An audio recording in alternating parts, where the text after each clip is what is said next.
தென்காசி மாவட்டம் ஆலங்குளம் அருகே உள்ள குருவன்கோட்டையில் பிரசித்தி பெற்ற மாரியம்மன் கோவிலில் மார்கழி மாதத்தை முன்னிட்டு 1ஆம் தேதி முதல் 30ஆம் தேதி வரை தினசரி காலை 4 மணிக்கு சிறப்பு பூஜை நடைபெற்று வருகிறது.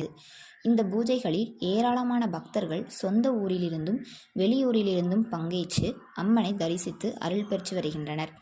ஒவ்வொரு நாளும் அம்மனுக்கு விசேஷ அபிஷேகம் நடத்தப்பட்டு அதன் பின்னர் பக்தர்களுக்கு மஞ்சள் பைகளில் லட்டு, மைசூர் பாகு, அவல், பொரி போன்றவை பிரசாதமாக வழங்கப்படுகிறது. பிரசாத விநியோக பொறுப்பை பக்தர்களில் ஒருவரே தினம்தோறும் ஏற்று செய்கிறார்கள். பூஜைக்கு பிறகு அன்னதானம் வழங்கப்படுகிறது. இதில் ஒவ்வொரு நாளும் வேறு வேறு வகையான சாதம் பக்தர்களுக்கு வழங்கப்படுகிறது. மார்கழி மாத பூஜைகள் பக்தர்களின் மன நிம்மதிக்காகவும் ஆன்மீக திருப்திக்காகவும் நடத்தப்படுகிறது.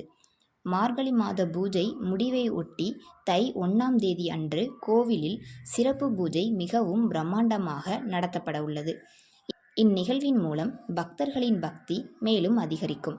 இந்த பூஜைகள் பக்தர்களின் ஒற்றுமையையும் தெய்வ நம்பிக்கையையும் கொண்டாடும் ஒரு முக்கிய நிகழ்வாக காணப்படுகிறது.